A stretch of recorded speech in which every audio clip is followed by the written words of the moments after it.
Hello again, everybody, and welcome to another Community Connections with Ryan Sauers. Super excited to have my friend and colleague, Charity Burden. She's the owner of TeleUrgent Care with us today. Charity, my friend, how are you? I'm doing great, Ryan. How are you? I'm doing well. I am doing well. It's so good to have you on the show and put a face with a name because we haven't even had a chance to do that yet.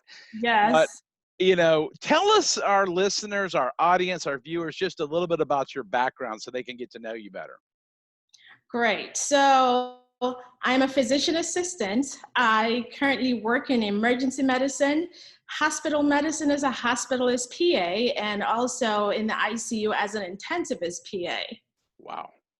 Wow. Okay. That is a lot of education and expertise. I told you my oldest daughter, she wants to go to medical school, so she'd probably love to talk to you all day long, I'm but totally available. I mentor the young generation all the time, and I would talk to her anytime. okay. Well, I'll let her know that. Maybe she'll actually listen to one of my shows if she hears that part. But well, so now how long have you, I can't even remember when we were talking, have you been in this community for a while? Because I know you work at some different hospitals and this and that, and then we'll get to your newest stuff. But have you been in the community for a little bit, or is it, I can't remember offhand. We recently moved to the Snellville community. Prior to that, we were in another county and moved here within the past year, last year actually. That's right. That's right. I got it. Yeah, I remember it as soon as you said, okay, well, this show will certainly cover all our Gwinnett County people. We'll be all over the place. And the beautiful part is, I want to make sure we go ahead and talk about, let's go ahead and hit the big elephant in the room of, mask and COVID, because you're seeing stuff. Because I want to get to your other thing. What's the latest and greatest as I talk to experts, what you're seeing when we're recording the show, where we in July 20th. Are people doing better with wearing a mask and washing their hands? I see a sign on every road to wash your hands. But are people, from what you're seeing on the front line, are they doing a better job? Are they becoming more aware? Overall, I think people are doing a great job. People are wearing masks, they're washing their hands, they're becoming more aware of sources of infection, they are socially distancing as much as they can. What I'm seeing on the front lines is, unfortunately, in the beginning of COVID, a lot of our young people thought they were invincible and did not expect to be infected. As such, they've gone out, they've partied, you've seen it on the news, and they were not really wearing masks as they were supposed to. So the latest round of patients we're seeing in the ICUs and the hospitals are actually younger patients, unfortunately. Most of the time, young patients are asymptomatic when they get COVID. They can stay at home, they can self-quarantine, and in 2 weeks, 3 weeks, they test negative. There are, however, some younger folks who also have comorbidities like asthma, high blood pressure, who don't do too well and have poor outcomes. So I always tell the general public, no matter what, protect yourself. Use a face covering when you're out, social distance, just even if you don't want to protect yourself, think of the people who cannot protect themselves outside in the public, or even at home, your grandmother, your mother, your cancer mother who survived breast cancer only for you to bring her COVID-19, and she does not have enough immunity to support the disease and has a poor outcome as a result of that. Well, that's just information that's so helpful for our audience, and especially the mask thing. In the very, very beginning, me personally, I was like, I don't understand the big deal. I was looking at it as I don't like a mask, and then once I started understanding, a mask wasn't about, a mask was protecting other people and yourself, and this, and I'm like, okay, I just didn't understand, and I told you I'm working on my doctorate in leadership, but I once explained, okay, here's what we're trying to do, and here's how we're going to slow it down. It made total sense, and at this point. Yeah, for those young people out there, that was exactly what I hoped you would share is, they're part of this too. And they Yes. play a role with their parents or their grandparents or whatever. So, but I don't want to just talk about COVID. You're in the ER, you're in the front lines. I mean, we got other things coming into the ER and these urgent things, which we're going to get to in a minute, beyond COVID, that, it seemingly we forget about that. I mean, you still see a lot of other stuff, right? Right, right, yes. But if you watch the news, that's why we do these shows. You would seemingly think, that's pretty much the only thing going on in the hospital. Yeah, so in the emergency room, like you said, we see chest pains, we see abdominal pains, we see vaginal bleeding, we see miscarriages, all these various conditions. The shocker was when COVID-19 hit, it seemed like all those cases were minimized. All we saw were COVID symptoms of difficulty breathing, shortness of breath. And I think what happened was people were afraid to go into the emergency rooms. As such, if they had the chest pain, where they generally would have gone to the emergency room, they stayed home and they tried to tough it out. So when they finally ended up in the emergency room, they were so far gone, they had poor outcomes as a result of that. If you felt like you were dizzy, you felt weak, you felt fatigued, you just said, I'm just gonna stay home, I'm gonna drink some water, I'm gonna feel better. By the time you realize you're not getting better and you call 911, you are pretty much in trouble. And so when we finally get patients in the emergency room, they are looking terrible. Their labs look worse than they would have if they came in before, as they were doing earlier, pre-COVID. Yeah, so that's a great point, Charity, as we're kind of thinking about it, because just going to the ER, you were naming, I think, some things you see in there. You could be a person, you could have a abscess tooth or whatever. Right. Maybe you don't know where else to go, but on the other hand, the ER is still open for people, and ignoring your symptoms because of COVID is like you said, it could potentially even be worse. Right. You can't. On Exactly. the other hand, you may have thought in the past gone when you really didn't need to. I think it's just doing that due diligence. You have to do your due diligence. You have to take care of yourself no matter what. If you have dental pain, tooth pain, it could be a bad infection, it could be abscess. It still needs to be seen. At the very least, you need to start on antibiotics. And so that's what I'm trying to get the word out, that even with COVID-19, your body system still exists. And if you're sick, do not ignore your symptoms. Just get some care as soon as you can. Well, that brings us to something. I was when you and I were talking recently, and we were just kicking around marketing ideas, and then I was like, I got to have you on this show. You've launched something recently that is super exciting to me, as the owner of TeleUrgent Care. Tell us a little bit about that. And I know telemedicine. A lot of people didn't even know what it was until recently, but the things like you were describing that you're going to be able to help people with, and or direct them in the correct direction. Right. So TeleUrgent Care came to me one day as I looked around my emergency room and I saw how empty it was when COVID hit. And I thought to myself, what happened to all the moms with the colds, with the children with the sniffles, and the asthma medications that needed refills, and the patients that used to come in, my tooth hurts or I have a yeast infection. Those basic complaints all vanished. They didn't go away, they vanished. So I started thinking about it and I started wondering what I could do to serve the community and the general public. And the thought of telemedicine came to me, but not just telemedicine, but telemedicine in an urgent care format. So the concept basically is you would go to urgent care if you thought you had dental pain or you thought you had an allergic reaction or even the emergency room. TeleUrgent Care is providing you these services in the comfort of your home. You don't have to get up, you don't have to get dressed up, worry about gas, worry about transportation. You basically get online.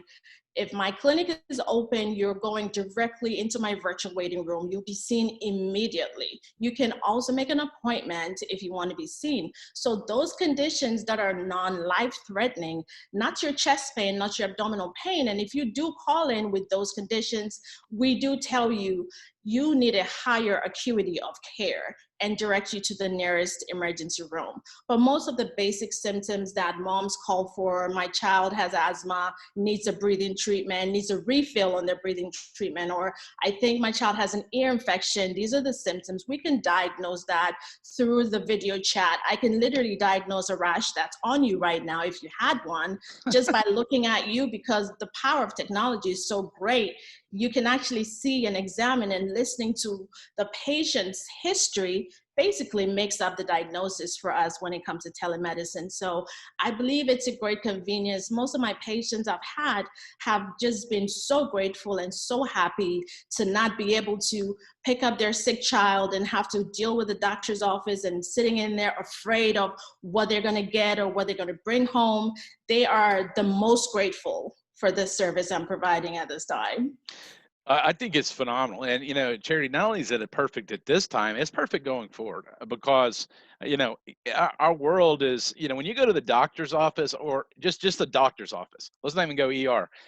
It's almost like you're always an hour and a half behind being seen, always, Right, almost. I'm almost shocked when I get in before that. And then you go to the ER, um, you could be there for hours and hours only to have someone say, hey, you need to go here. And so this service makes it convenient, makes it safe, saves them time. Time is, our most valuable resource, I believe, well more than anything else. So when you've got those kids and you're balancing, we're in Gwinnett. They just announced earlier today they are going to go all digital learning after all. Well, right, that means people are working, are going to have stuff, and they're helping their kids, and they may need to get to, an ER, I mean, urgent care type thing, but need to do it timely. And how do they save time? Well, that's where it's not just telemedicine. As you said it, you call it TeleUrgent Care. right. Exactly. I saw a patient the other day on her lunch break. She she just called me up.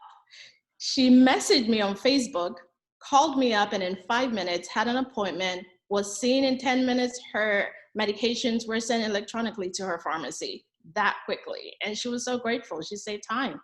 Yeah, if it was the old days, I'd have you on speed dial. In the new days, you're in my faves, so I can just. No, I'm serious. So there are these things. I told you, I can't remember if we said it on air or not, but I during this COVID thing had bit a nail like an idiot watching this movie, and it got incredibly infected. And and my wife's like, you're gonna lose that finger if you don't, And I was trying to be tough, to your point.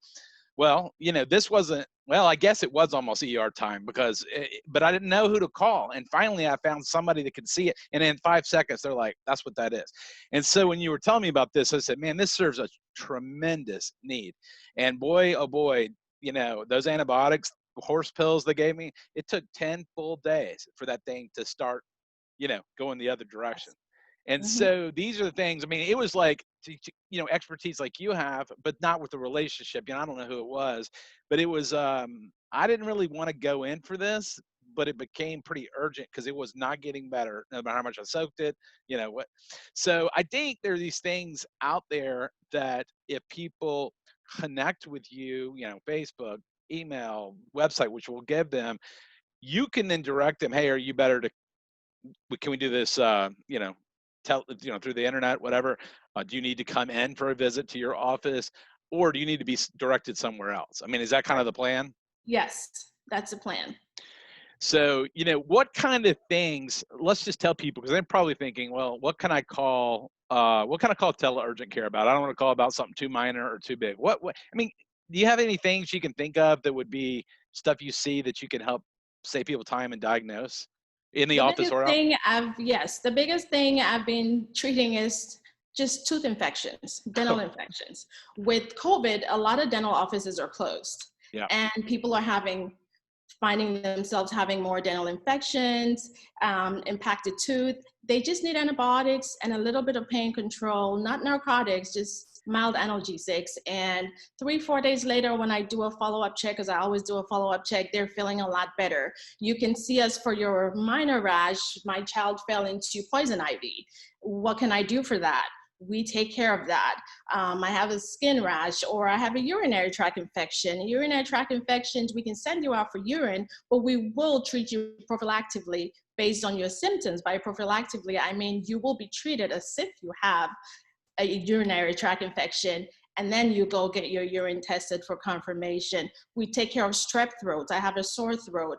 My throat is red. I have literally done examinations where a patient has opened their mouth and I've been able to look in there. Mother has an iPhone light and we're looking in there. You can see the swollen tonsils and the red throat and diagnose it based on that. We take care of yeast infections. Most women have yeast infections. They get them recurrently all the time. They know what the symptoms are, and that's something we can easily take care of with one pill that takes care of that. Minor coughs, bronchitis. We also provide medication refills. So if you have medications for ongoing chronic conditions, you have the bottle that shows us that you have been prescribed that medication. We can take care of that. Also, we do consultations, and consultations, I mean, you can go outpatient and have labs drawn, or we can recommend labs drawn for you, like a physical exam. We can go over the labs and tell you, hey, these things are looking terrible. You might want to either establish care with a provider, or we can tell you what to do next. A lot of people coming through Georgia are from out of town. They're stuck here, or they just moved down here. They have not established primary care with a physician.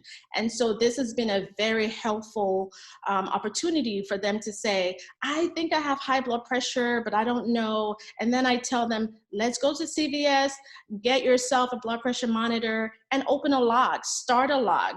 Get your blood pressure, get your numbers, let's see what's going on. And I've been able to discuss diet with them. And education is very big for me. As an African American, we have so many chronic conditions based on our genetic codes and based on just our diet and ethnicity. And as such, we have so many of these problems. That's why I see us having bad outcomes with COVID-19, just because we have high blood pressure that's uncontrolled pre-COVID, or asthma that's uncontrolled. Maybe they couldn't afford the medication. Maybe they just didn't take it serious. And so when they get a bad condition, a respiratory induced condition like COVID-19, their outcomes are terrible. So I've been trying to educate the public in general. Do not skimp on your health. Do not avoid taking care of yourself. You need to make sure that all your chronic conditions are taken care of. Your asthma is taken care of. You taking your medications, your blood pressure medications. If you're out of them, we will refill them just to keep you taking those medications. So if something like COVID hits, you do not have a terrible outcome as a result of that. Diabetics are a big thing. Diet is a big thing for them. Just having those discussions, and I'm learning that just having a talk with people, overall, they want to do the right thing, but sometimes nobody has taken the time to explain to them exactly why you shouldn't do something.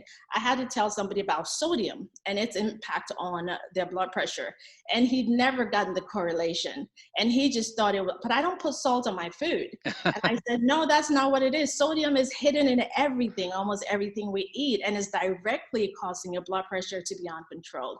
So things like that, we easily have 30-minute conversations about that. And I just do follow-ups to make sure they're following the straight and narrow. So, and again, a lot of this stuff can be done online, correct? Online. They're all being done online. All my visits are online. That's amazing. I mean, yeah, you just educated me on about 25 things I wouldn't have known. And I use a litmus test. This is an amazing idea, Charity, your passion for serving, but not just, not just, hey, here's a prescription, following up and educating people. Yes. Because if people don't know what they're not doing right, i.e. the sodium, Right. they can be on blood pressure medicine forever, but that's not really solving the problem or helping the problem. Yes. So I love the passion. And I want people to hear. Let's go ahead and tell them before we forget. Either your phone number, email, website. What's the best way? People are like, man, I really like this. How can they get in touch with you? So because this is telemedicine and it's online, I am available and accessible. I have a phone number, 706-705-2621. You can call me at any time. You can reach out online and schedule your own appointment, www.TeleUrgentCare.org. Or you can go meet us on social media, Facebook at TeleUrgentCare, Instagram at Tele_urgent_care. And if you're on Facebook, all our links are there. You can schedule an appointment or message me. I've had a lot of those. Instagram, you can schedule an appointment. It'll all directly take you to my website. And whilst you're on the website, you can subscribe, or you can just click schedule now, and it will take you directly to my waiting room, where you can decide if you want to make an appointment or you want to directly enter the waiting room. And I will be there on the other side to see you. Well, your smiling face and your passion and your energy and your education, this is amazing. I mean, this is not only is it fill a niche during COVID, as I said before. I mean, it really feels something that needs to be done, and I just think so many people for these matters can benefit. And I think my guess is, Charity, as we move forward, I don't know how people will be 6 months from now, 9 months from now. Who knows? We're living through a crazy time, but I have a feeling, you're going to be a front runner in doing this, and probably showing other people around the country that want to get into, what you're doing is here's how I did it, whatever, because that's what obviously leaders do. Leaders lead, and you've created a wonderful thing to help people. And we're going to be getting this out, as I shared. We'll be getting it out through all our video, through all our channels, through your channels. Then it's going to become a podcast. So people from wherever are going to be hearing about this. And I just can't tell you enough.